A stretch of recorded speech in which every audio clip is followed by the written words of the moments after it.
Okay, let's see. I believe we are live. Let me confirm.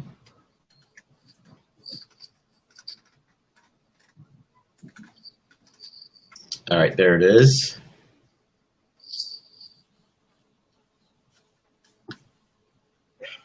Okay, looks like we're just going live. Hold on. Check, check, mic check. Mic check, mic check.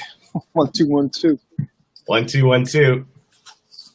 Da, da, da, da, da, da, da.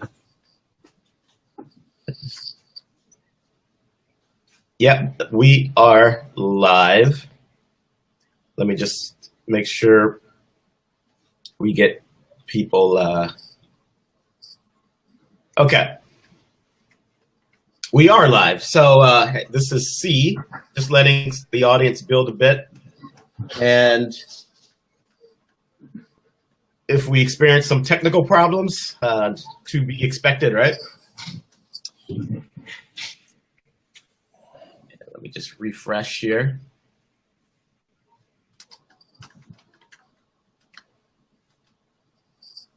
And we should be good to go. Stop, refresh, reload.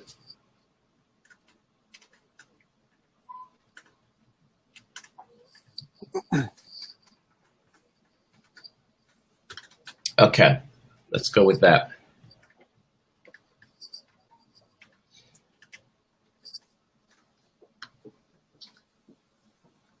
Okay, everybody can hear, right? Check, give me a thumbs up if you can hear.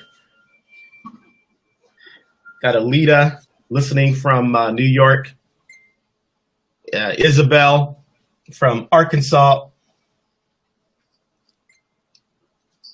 Joey, hope I'm pronouncing that. We listening from Maryland. All right, we're getting the thumbs up. All right, appreciate it, everybody. Here I am, C, Real Progressives. Obviously, I got the branding. It's always important to market and share. Hit the share button, get some more people watching. And I'm over here in DC on the East Coast where it's freezing. So hopefully we have some conversation here that'll keep us warm. Now, I'm about to introduce a new member of Real Progressives. His name is Matt Stueck, and he is a ex-professional stand-up comedian. But like many of us, he was not the Trenton train, boss. Activated. He was activated during the Bernie revolution and started live streaming, started to get out there and try to support the movement. I told him like 10 times. The reason I'm here and not him speaking right now is because he is on a train. And so if we experience any technical problems, to be expected, I'll be here and wait for him to come back and we'll keep it going. Just like the revolution. So without further ado, ladies and gentlemen, I present to you Matt Stueck. Thank you for that wonderful introduction. Thank you for having me on today. C, thanks for doing this for me. I appreciate it for our first broadcast. Hey, no problem. Glad to do it, my friend. So tell me, why are you on a train? That's the first question everybody wants to know. Well, I have a long commute back and forth from New York City, so we're going from New York City to New Jersey. So that's why I have the time to live broadcast only on a train. So I apologize to everybody out there. It's going to be a lot of Matt Stueck on a train. Well, I don't think you should apologize. Anybody who's going to take the time to broadcast from a train should be thanked, all right? Because you're finding any opportunity to get the message out. Yeah, and there'll be lots of distractions and audience participation that I really I'm scared about, as I'm yelling about politics on the train. So I already had to move my seat as there was audience participation I was not called for. My good friend Laurel Bosma says hi, C, and Joey Garrett says hey, Matt, in the comments. So you're already being welcomed. Excellent. So tell us, before we get into any topics of interest that you want to bring up, can you give us just a little bit of who you are and expand upon my intro? Yeah, how I came to Real Progressives. I was invited by your fearless leader, Steve Grumbine, who he said, this is, and I'm quoting and paraphrasing Steve, had seen me live broadcast originally. I'm sure he saw other live broadcasters that I was one of the early ones on there trying to live broadcast about the dirty DNC and giving out my warnings. And I tried a bunch of different methods, podcasting, live streaming, starting our own website, starting our own Facebook page. So we did everything. We were doing everything towards the movement to try to use the social media to sort of break this this kind of brainwashing paradigm that exists. So, and that's why I think this is so important. Real Progressives are so important to try to break this paradigm. Okay, good. And you get extra credit for using the word paradigm. Yeah, and someone would have looked that up for me and make sure I'm using that properly. Of course, I would spell it literally, pair of dimes, right? When you're trying to sound intelligent, it'd be like, yeah, it was a pair of dimes, used to be a couple of quarters, and then we moved on. You don't know what you're talking about, do you? No, I was totally busted on that. Yeah. All right, so, this is not your standard, typical intro, but I think the best way to find out about somebody as they're coming on board anything, especially Real Progressives, is to talk about some of the hot items, the topics that, really appeal to you, things that really get your mind cranking and it makes you want to get out there and do something. What are some of your key triggers in the progressive movement right now? Yeah, let's get into it. I think today the topic that I wanted to start with was the Russian hacking and the amount of propaganda that is going out there and I want to use the term brainwash because Steve used it earlier on a broadcast when he was doing from his car, just about economics. And I think there's also obviously brainwashing going on when it comes to this Russian hacking event or the myth that's being created. And it's being done by almost every level, from Obama to, your local senator to CBS News to New York Times. You can pretty much see it everywhere. And it's been debunked at the highest level by the people that we follow the most, by Hedges. Chris Hedges just put out a great article this morning on TruthDig. Greenwald, Assange, all the respected, left activists completely against this. And yet, in this time of social media, we're just being inundated by this propaganda. And I want to just show you something real quickly so that you know what I'm talking about. So that's the cover. This is the cover of the New York Times. It says Cyber Warfare Inc. Now, I haven't even read the article yet, so I haven't at the time. We talked about this too, about this hearing, this 3-hour hearing. I haven't watched that 3-hour hearing. That was just a lie fest from the beginning. So, I mean, there's just so many mounds of brainwashing we have to go through. And that's why Real Progressives is so important, is if we can get people out of this bubble that they're trapped in when it comes to the information that they're receiving. And so you said something really funny before we started the broadcast. We want to talk about serious issues, but we want to keep it light, which is, I know it's a really hard thing to do, but it's a really important thing for me because we don't have the, to me, we don't have that as a go-to thing or go-to media right now. So I think it's really important to sort of do this, but hopefully in a way that we're going to make people also laugh and give them hope. As we have an announcement.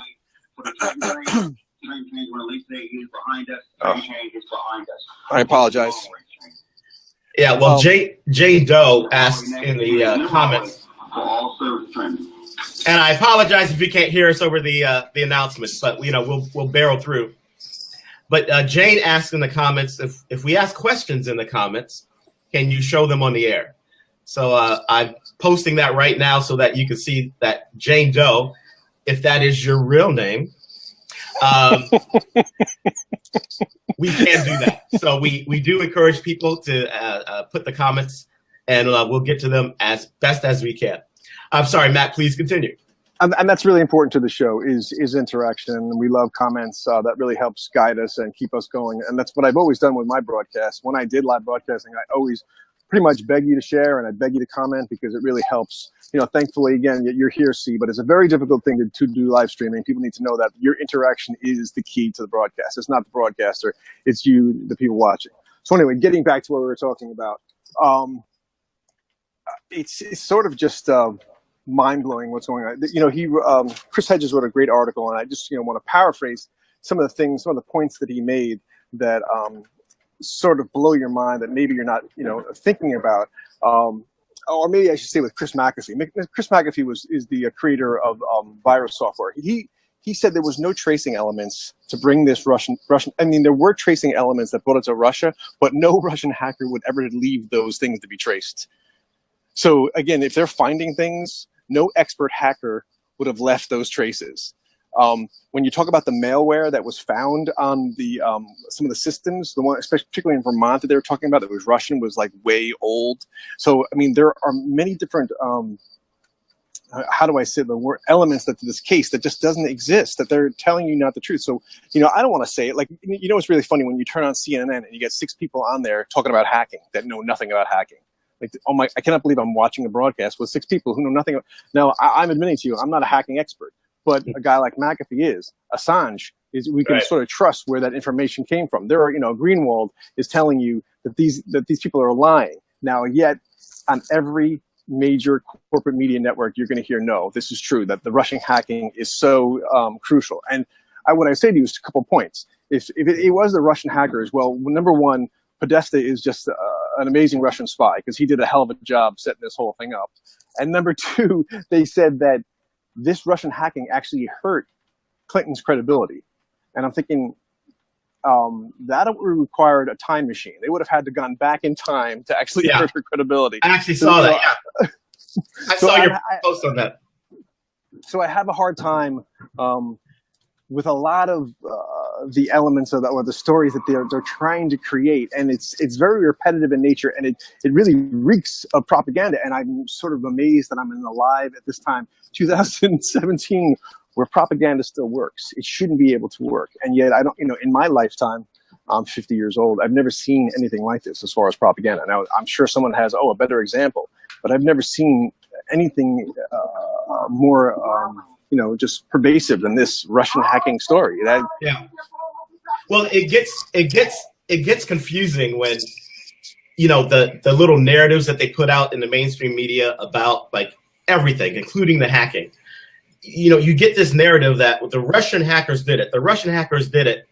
And then you start reading the details, right? And they always make it gray. They always like, well, we see that, they wanted Trump to win and they were happy that he won, but we don't know exactly what they might have done to influence the election, but we know that they were very happy with the way that it went, and you start to go down that rabbit hole, but you don't ever find that thing that says Russia actually set out this whole thing to break in and make up lies. And you know what I mean? The truth is much different from the narrative. Are you talking about actual evidence? Yeah, that's what we're yeah, exactly. I'm not allowed to say that. People, we're looking for actual evidence, and then I go missing, screen goes blank. So you got to edge into it. But yeah, it's different. The truth is much different than the perception that these little press releases and everything else try to put out there. And the people who only read these little snippets from the mainstream media, they walk away with that knowledge, and they go, oh yeah, it was the Russian hackers. I just saw it. I just looked at the paper, and there it was in the headline. Did you read? Did you actually read? No, and that is really, you really sort of closed the conversation before I wanted to, but that is, which is we said that we always think on the same wavelength. So that's exactly how I was going to close this. That's the issue. And I don't know how to address it, because people do live in this bubble and they are easily brainwashed. And the way I was going to close this is that I try to talk to regular people and say, okay, what do you feel about this? And you do get that answer. Well, I'm pretty sure it was a Russian hacking. And then I tried to go into the details. Well, how could that be? Doesn't it seem like the FBI did an investigate in the DNC servers? Doesn't it seem like there has been regime changes in the past? And I'm doing the speed read. We're doing a speed reading version of this when I'm talking to this person. Isn't it also amazing that Clapper has lied to us several times? And then the person will look at me and say this is pretty deep. He says, so if that's true, and all these agencies and the presidency and the media is all in collusion, then we have no hope. That's what this person said to me. So then we have no hope. And the key to this broadcast and all this live streaming is to create that hope that we can do something to change this, to get in the middle of that narrative. And that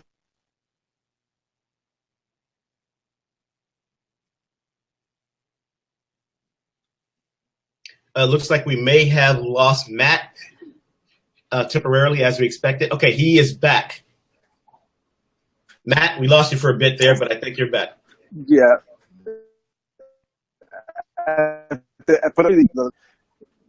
That this Russian hacker narrative, and when you try to talk to people into sort of coming back and saying DNC, they really affected the election. We've always been regime changes. When you try to give them facts, you try to bring them back. That's what these broadcasts are about.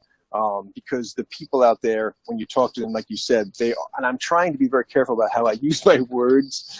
They live in a bubble. I don't want to say they're out of touch, but they're in a bubble. They've been brainwashed. And when they do hear these news stories, and they rather just say, well, it was a Russian hacker. They'd rather just say that than you have to do all the research. Like we've said, research. You have to know about hacking. You have to know about, you have to read Greenwald. You have to follow Hedges. You have to know all these people.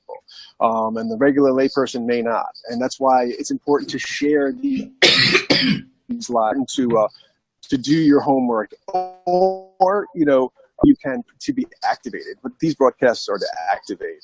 And you brought us home. I mean, really quickly. These broadcasts are to keep hope alive. And that sounds like, again, that I didn't mean to go with that cliche. But I'm saying these broadcasts say, don't give up hope. Keep fighting. Keep fighting with us, because you're getting this Russian narrative all over the place. CBS News, New York Times, everywhere you turn, and people, it does work. Now I have to study brainwashing just to figure out, all right, how are we going to snap these people out of it? What's the method of bringing somebody back after just years of this pounding of this brainwashing? It can be sad, because when you go out there and talk to real people, and there is, and I want to say there is hope. That in California right now, there's all these elections going on where people are telling me that former Bernie delegates and people are getting into these offices. We have elections going on in California. People I'm friends on Facebook who are winning elections. So there's hopeful news out there. It just doesn't. You're just not going to see it. So you need to find networks where you can go, okay, oh, wait, we're winning things in California? You mean progressive movement is picking up in California? Yes. I can guarantee you that I have a number of friends that have won, offices there in the last couple of days. Hopefully we can get a full report on that. As I'm telling you this, more people will contact us and say, hey, this is great. I didn't know about that. So things like that are important as we try to balance between being funny, being informative, and then just keep being hopeful, because it's tough. Well, I mean, that's a good point. You talked about people are in this bubble and they've been brainwashed. It's like you could call it a bubble bath of misinformation. And Lloyd Hart, he says most people in America hide their true opinions. And so you're dealing with two challenges. One, to get the information to people who are open or not open and closed to it, but then others who are like-minded or completely differently minded, but they're not expressing their true opinion, like Lloyd is saying. And we saw that in the election. While everybody was talking about Bernie and Hillary and all these things, and everybody was anti-Trump this, anti-Trump that, there was an entire population of people who were just sitting silently in wait, not talking, not saying that they were supporting Trump, not saying that they were going to go vote for Trump, not saying that they were pissed off being called, deplorables and all these other things. They said, wait. And then on election night, they got up, they made their voices heard, and everybody was shocked. It was like, Tyson knocked out Holyfield. What happened? Right? And what happened was they were sitting there silently, not feeling comfortable enough to express their true opinion. So that's a huge challenge. We need to know exactly what people are thinking, and not only silence, or support the voices we like, and only silence the ones that we don't, because you're never going to get a real representation of what's going on in the real world. And that's a really good point from whoever just said that, or who's the person who said that. It's a really good point.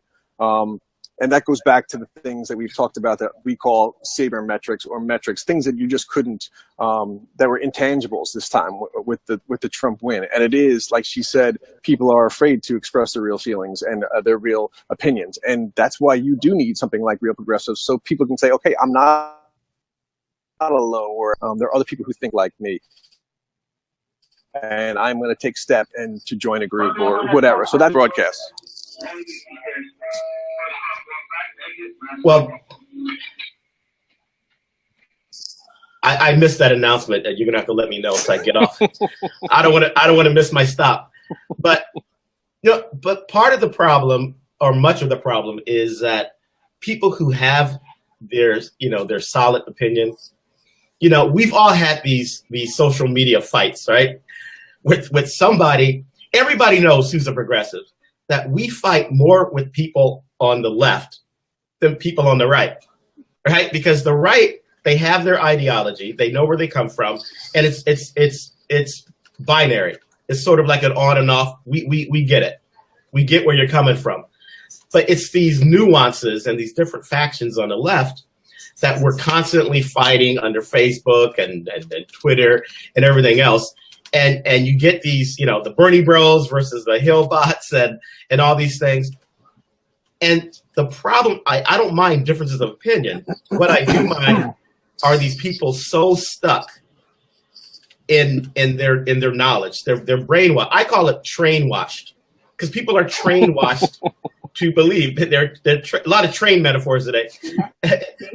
So, but they get trained one way, whether as a child, their belief system, whether it's religion or politics or whatever, and they swear that they chose that, right? I chose this, even though they were trained. And so when you're trying to have an intelligent conversation, you get these roadblocks of people keep saying the same old things, same old things, same old things. So how do you, since you presented the problem, since you presented the challenge of dealing with people who are brainwashed, what is our solution?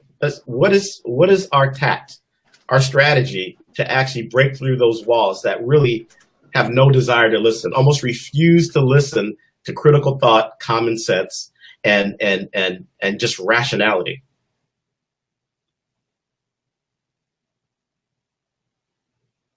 Well, looks like we may have lost Matt again. So we will stay tuned. I think he'll be coming back shortly. Let me look over some of the comments. Joey likes my train wash, thought that was perfect. Well, I think you're perfect. How about that?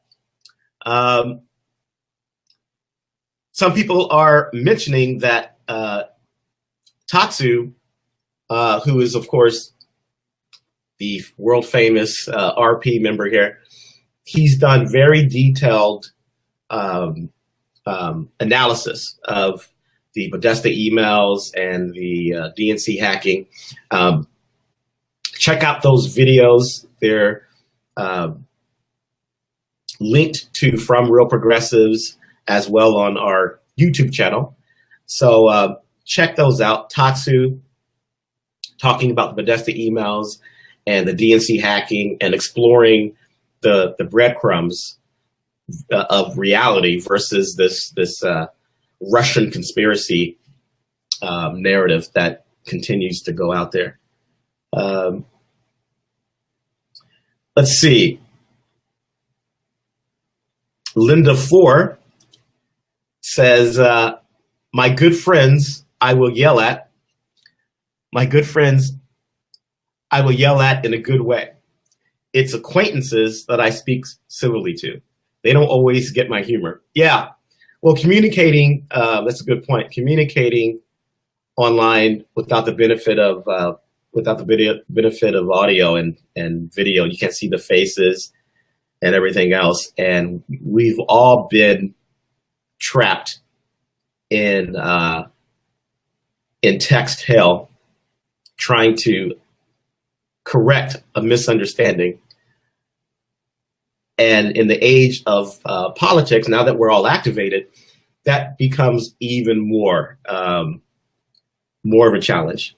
So in the perfect world, we would all just, I'm going to make that one of my New Year's resolutions, to back off of texting and use more FaceTime or any one of these things so that we can have better communication.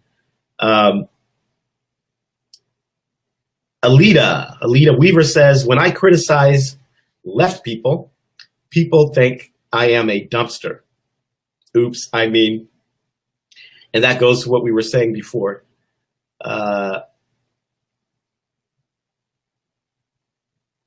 Laurel says, I've seen threads of people calling Glenn Greenwald's articles propaganda when he is a Pulitzer Prize winning journalist. Yeah, this reminds me, Laurel, I posted, and again, as soon as we get Matt back, we'll bring him on board. He is on a train, so he probably went under a tunnel or something and lost reception, but hopefully he'll be able to reconnect shortly. But I posted something. It was from, I don't know, a couple of weeks ago, but it was from a source that is behind the scenes associated with the right. It's more conservative.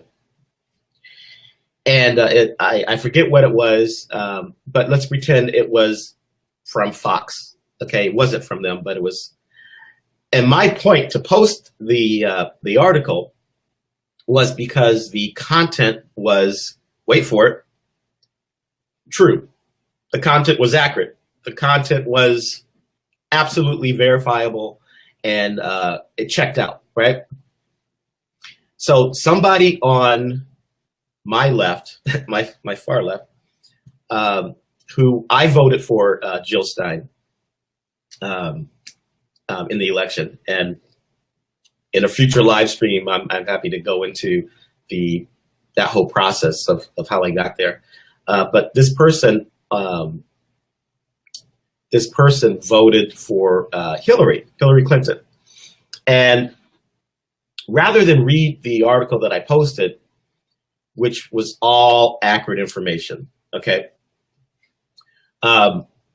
the person immediately challenged the article because of its source, right? That's what we're dealing with. We've become so, partisan and faction that we don't care whether the information is true. We only care where it comes from. Now, what does that sound like? The Russian hacking, right? No one has said the information is inaccurate. They're only saying, well, we don't like that they did it. I mean, they do it. The closest thing that to my knowledge, I should preface, that anyone has come to saying that the information released was false is them, obfuscating that, well, these were hacked emails and we don't want to deal with that. We don't want to deal with that. We got Matt back. Welcome. I was just talking to myself. I was just talking to myself for 20 minutes. I thought I was still broadcasting. So I don't know what you said. You don't know what I said. that wasn't going to happen. Well, I was just waiting for your anxious return, and talking about I posted an article that came from a news source that is traditionally associated with the conservative side, and my friend who voted for Hillary Clinton immediately objected to the source. Never read the article, never considered the content. They were more concerned that, hey, this is a right-leaning publication. Why are you using it? And so I was making that connection, not knowing I was going to, that's exactly the same thing with the Russian hacking, where everybody's going, oh, the Russian hacking, boo, they hack, mean Russia, rather than focusing on the content and saying, oh, look at everything that these people did during the election. You know, so rather than focus on the failures of the DNC, they are going, look at who is reporting the failures of the DNC, and we don't like Russia. You know, it's a great magic trick that at least real progressives haven't fallen for. But now that you're back, if you remember where you were 20 minutes ago, it's all I can't. But you make a good point about again getting into conversations. Yeah, we're going to have different news sources. You know, Sean Hannity did a half-an-hour interview with Assange. So you know, you're going to have to use news sources you again might feel uncomfortable with. It doesn't mean that you know it bastardizes the person on either side. So you know, we got to sort of stay away from that type of games. And sort of use whatever source is available. I think most of us are willing to use whatever source is available at this point, because we're at a point of desperation. I mean, that's where I feel like this has to occur. We have to. What we're doing with real progressives is that important. I'm greatly concerned with the level of propaganda that's being sent around. It's sort of mind-blowing. Am I going to sit there and read that New York Times magazine? Am I going to sit down and watch the 3-hour hearing on the Russian hacking? Do I have the time to do that? Do I have the time to invest to prove the inconsistencies and to let everybody know? It's so difficult. There's so much. And that's why it's really important that we come on and do these broadcasts. Sorry, apologize for that announcement. Well, we have a question. We have a question from Stacy Hendricks, where she asks, the DNC, how can we plan ahead for next time?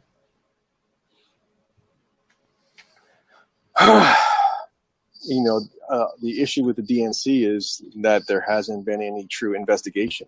Yeah, I had this huge discussion on, you know, why are we having a hearing? Why are we having a hearing about why isn't the DNC bringing voter up against Congress? And people are like, oh, that would never happen. They would squash the subpoenas, you know, so that's probably never going to happen. You know, this is a dicey area that, you know, again, we need a progressive leader. Some people are going to argue Keith Ellison, yes, no. You know, because now we're going to get into a whole vetting process with him. But the obvious problem is internally that DNC is still run by, you know, you can pick the word you want to use. That's corporatocracy, you know, whatever word you want to make up that makes it palatable for people. But the people running the DNC are not progressives right now. It's a neoliberal narrative. I hate throwing out those words, but it's a fact. So I would say to you, the person who said that, is I try to go to all meetings. I will go to a Green Party meeting. I'm a Green Party member, but that doesn't mean I'm not going to not talk to progressive Democrats where I live, which is New Jersey. I'm going to go to as many meetings as I can and meet as many people to see what the actions are we take, because there's many other, I mean, the core issues are we all. Okay, looks like we're losing Matt again. Matt, if you can hear me, we can't hear you and your screen is frozen. So we'll wait for you to come on back. Kat McHugh says, we need to lead ourselves. No one is coming to save us. We must save ourselves. Well, yeah, and that is true. And even, you know, even Bernie supports that. Matt, you are back. I was just responding to a great statement from Kat, where she says, and Matt, you're gone again. This is like a bad relationship, and we just don't know how to quit. I don't know how to quit you, Matt. So we need to lead ourselves. No one is coming to save us. the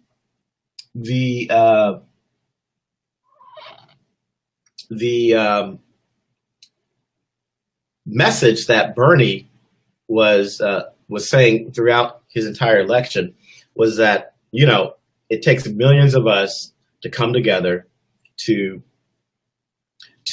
make change, to make real change. You know, he said it's not going to come from some leader. You know, to Kat's point, you know, it's not going to be some one person who's going to rain down all of this stuff and change the world. It's really all of us from the bottom coming up and forcing this change. And Bernie was always reminding people that it was not about him, not about him. And we would Bernie, Bernie, Bernie. He's like, settle down, settle down. It's all of us, you know. That's my bad Bernie impression. But he was always trying to remind everybody it was about the revolution. He wanted to activate the millions needed to make change rather than be some, you know, cult of personality figure. And he's always cognizant of that. And that's what happened after he lost the nomination. That was just a battle. Matt, you're back. I don't know if you're landscape or not, but let me check. Yeah, I can hear you. Sorry, and again, I got to apologize on the train. Hopefully, this is all going to be fixed as I get a better microphone and decide how we're going to not lose me left and right. This is a first time shot at this, everybody. So, audience out there, we apologize for these early glitches. Yeah, I don't know if you want to go landscape your portrait right now. There you go. All right. Well, you are back, sir. All right. So, you know, let's just go over the Chris Hedges article. So Chris Hedges puts out an article, I guess, yesterday, January 8th, basically 4 points, right? Number one is Chris Hedges. Let's remember who this is. Chris Hedges. I think this is everybody we can get behind. I don't think anybody has any arguments about Chris Hedges. Well, you know, I think everybody's vetted Chris Hedges as maybe one of our number one guys. Number one, he says, there's no fucking proof to this Russian hacking. Zero. They don't have anything. This is Chris Hedges, okay? This is not Matt Stueck. Chris Hedges. Number two, this is a narrative in order to expand. This narrative is created to go after this kind of media, this grassroots media that we're doing right here. That's why this Russian hacking thing is being put out there, to stop this kind of progressive independent media. That should scare the F out of everybody out there. That's why we do these broadcasts. Number three, expanding NATO to sell more arms. If they can get more people involved with NATO to fight the Russians and, you know, get this narrative going, they can sell more weapons. Number four, and more importantly, as what we just talked about, Chris Hedges, number four, the reason why the Russian hacking narrative is being pushed like propaganda, to cover up the dirty DNC. Okay, so those are the 4 points from Chris Hedges, not Matt Stueck, that is really crucial for people to understand. And again, this goes back to another conversation, people losing hope out there, people being brainwashed. This is our job to report the news in a fashion that might be more palatable, again, for people, to make it. And we talked about this, Chris Curtis. We've talked about this, making it authentic. You know, there's no profit motive behind this. We're doing this. You know, people ask me about Snowden and the sign. I'm like, these people give up their lives. What do you think the purpose was of these leaks? And you think this guy wants to live in an Ecuadorian embassy for the rest of his life? You think Snowden wants to be on the run in Hong Kong? These guys are heroes. And what we're doing in Real Progressives, that it's a risk. You're putting yourself out there. So again, it comes back to, you know, I really believe these live streams are important. We got to keep doing it. We're just, you know, people forgive us. We are just getting used to the technology. We're using different apps. I'm going to have to buy a better microphone. We're going to have to work on things. But what we have to leave with is how important these broadcasts are, and that they will get better, and we will get better at this, and we will share, and we've got to grow the movement. It comes back to the other point. Where do I stand? I was going to say I am with the Green Party officially in New Jersey, but I swing. Whoa, hey, but I can define myself progressive Democrat to Green Party. I'm somewhere in that middle area. That's just where I am. I enjoy, and this is going to come back to a long conversation we had last night, Curtis, is that I enjoy Bernie's strategy. Now, again, that's going to open up, a whole can of controversy. But people see it as, people call it as, oh, you can't just follow one person. And it says on my Facebook page, look, if you come to talk trash about Bernie Sanders, you better be a 74-year-old hero on some other planet. You know what I'm saying? Because it's just not going to sit with me. So, and we talk, it's all strategy, and people don't like to hear that this is strategy. They have a problem with it. Going back to the question, she said, what do we do about the DNC? It's a real issue. I'd rather go third party. I'd rather go green. I'd rather go progressive independent, I think. But again, the money is the factor. It's, again, another thing I put on Facebook. When people, I believe the president-elect is sick. I truly believe he's a sick man. But it's the system that is sick. We need to cure the system. If we don't cure the system, you're going to continue to have fascist-like people get elected who tweet all day about Meryl Streep. That's going to happen. And we're coming up. That's an excellent point. We're coming up to the hour mark. I know we started a little bit late, but just want to be cognizant of time. And you make a good point about what we need to do and who or what Trump actually represents in terms of he's a person, but the system is what we're fighting against. And I think for a lot of people, that's why they were able to vote for certain candidates. They painted the whole election, Hillary versus Trump. But a lot of people like myself voted for Jill Stein. Other people voted for other candidates. And the reason was because one of the reasons was because we really understood that whoever was in that role, it wasn't the failures of the system. They didn't represent the failures of the system. The system still needed to be corrected. And so people changed the question from voting for Trump or voting for Hillary to who do I vote for to change the system? Because that is the real problem. And from that, the election changed. Once you made it an election between you're either for the system or against it, rather than two people, that's what defined the shocking. It wasn't shocking to all of us, because we said, if you don't put Bernie in, you're going to lose. Bernie would have beaten Trump.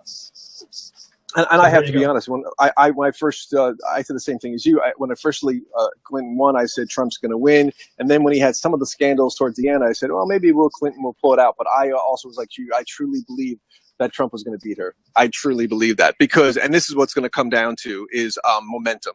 And I'll Facebook about this all the time. Clinton had zero momentum. Trump had some. Bernie had it all. And again, we can argue these points, but there are metrics to be measured. He raised money that's never been raised before. This money is crucial to a sickness of the system. He raised about $250 million, which is exactly the amount you need to run a campaign in America. Whether you agree with that or not is not the point. That is the way America works. The system is sick. Until we can change that system, we're going to get people like Trump. That's just the bottom line. So, yeah, Lloyd Hart says Bernie ran as a Democrat in the age of the independent voter. And to your point, Bernie was inside the circle of politics, right? So I'm outside of the circle of politics. So my actions are going to be completely different. My strategy and my tactics are completely different, and they have a different goal. But if I am a Bernie who is actually inside the party, right, and trying to change it from within, strategy completely different. Strategy is like, I'm going to try to get that platform changed. I'm going to try to push the focus of the DNC more left, right? I'm going to try to make the minimum wage number that they keep pushing down. I'm going to push that up. And everybody, I think, logically would say, of course, when you're trying to change a system, you want operatives both outside and inside. And if you're inside, if I'm working within a system, I'm not running around going, you know what, I'm tearing you all down, right? I'm going to tear you all down. And you all got no. You're going to have a more measured strategy working within the system. When you're outside the system, you're going to be adding that fire, that pressure. You know, all of you guys, you're not giving us what we want, but it's working collectively together, both inside and outside, and realizing Bernie was our inside man. He was our inside guy, and he needed us, activated millions of us to work on the outside. So expecting him to go, you know, I'm going to run independent, third party, and we're going to tear down the system, that would have failed miserably. He would have been shut down. His voice would have been silenced. They would have just put him aside and said, okay, next. We saw what they're capable of doing. We saw what they're capable of doing. And they spent an entire election trying to figure out a way to go, I think he's an atheist. Let's put that out there. Let's talk about that. I mean, you see it in the emails. Can we use that? Can we use this religion against them? Where the DNC is supposed to be, you know, not partisan. They're not supposed to be picking the candidate. They're supposed to allow the people to pick the candidate. So his strategy needed to work within that system because he was inside of it. Us on the outside, we have it easy. So we can tell people to do whatever we want to do, and we can say and have the freedom to be as partisan as we want. And people who don't appreciate that nuance, I think, are sort of missing the dynamic that Bernie has been talking about for decades. So he has a true understanding of what it means to be an independent and what it requires to get inside that democratic nonsense and tear it apart from within. And on that point, when you talk about Bernie, you know, he's been doing this for years. If you go back to one of his lectures in Harvard in 1994, he said some really, again, deep things that maybe he's afraid to say today. And basically what he said, and it's really important to the real progressive audience to listen to his lecture. He said, look, the peace movement and the women's movement and movements of social justice, you're all going to fail if you don't team up together. If you're going to separate your movements, then you're going to fail. Now, I don't know how he could have said that today, and I think he tempered his speech in a different way. But that's why at Real Progressives we have to come together, at least on the agenda of sticking with being progressive. I mean, we can do all this other vetting, but you're going to have to pick some, candidates to back. And the reason why I bring this up again is, tonight I'm sure we're going to have lots of broadcasts here on Real Progressives that you should tune into and share. Bernie Sanders is going to be on CNN. Again, and why am I telling you this? Because I want you to remain hopeful. Because the propaganda that's being pushed around, and we only have a number of voices between Hedges and Greenwald and Assange, Snowden, we only have a couple. And that's why Real Progressives is important, because you need to have a grassroots media that is truly authentic and truly bringing a message and letting you have your voice below and letting you comment whether you disagree. And eventually down the road, maybe bring dissenters on and go into those areas. You got to have the debate, right? Bernie always said, let's have the debate. Let's make it a debate. You can't be afraid to debate on these issues. And that's the key to Real Progressives. And so I want to, like you said, we didn't do it today as successfully as we'd like to be, but, talk about really tough issues, but keep it light and keep it hopeful at the end of the day. Hopefully we have a message, to at the end of the day, how do I stay hopeful then? What are you saying? Well, we're doing really well in California. Progressives are winning. So I want you guys to keep hopeful. And at the same time, don't forget to share. Don't forget to comment. Don't forget to tell your friends about Real Progressives. And it sounds like we're selling something, but it won't be successful. Trust me, I've done this for 8 years. If you don't get on board, if you don't share stuff, if you don't open your own page to be followed, it's not going to happen. Trust me. And that's going to be a repetitive message that, it's unfortunate it has to be done, but you're going to see it done on every broadcast. So we really, it's almost like those charity, those parts where people have real grassroots stations like, hey, this is the month we have to do our fundraising. You're like, oh God, I don't want to listen to this station. They got to fundraise every month. But I'm telling you, people, if this is grassroots, man, and this is how it's done. and it requires a lot of work and a lot of dedication. Okay. And there's Yep. Well, I mean, we're coming up. I think we're about an hour here. Let's ask first of all, is this a good place to end? Commenters, viewers, did you get your money's worth, which was 0 pennies? And is there something that you wanted us to expand on that we covered that you want more clarification on? And Matt, were there any topics that you wanted to cover that you thought we didn't get a chance to because of the breakups? Well, yeah, obviously, I've been busting to get on live since the secret vote to remove the ethics committee, which was, again, how spooky and creepy to start the Congress with by removing ethics in a secret meeting. I mean, it couldn't be more spooky. It couldn't be more exorcist. Like, where are the memes with Linda Blair, and the vomits, and just like, who has the nerve to the night before they start Congress to get rid of ethics? I don't know, and you said this is your line. It sounds completely unlikely what it was. It was completely unethical. You didn't see Rand. You hear about his Russian hacking, but you don't hear about, Republicans want to get rid of the ethics committee. Then we had the repeal of Obamacare, right? And again, we can go back and forth about Obamacare, but it is going to hurt people. And it is unethical to do it the way they're doing it. The guy who went to remove the ethics, he is the head of the judicial committee in the House of Representatives. So if you haven't heard all this stuff, it's and I told you see that it reminds me of this video that's viral on Facebook about this poor black woman who was brought into court without any pants. And the woman was like, am I in the Twilight Zone? What the F is going on here? I need to talk to somebody. This is outrageous. Yeah. And, stuff like this goes on every day in society. And it's absolutely outrageous what's happening in Congress. It's outrageous what happened to that woman.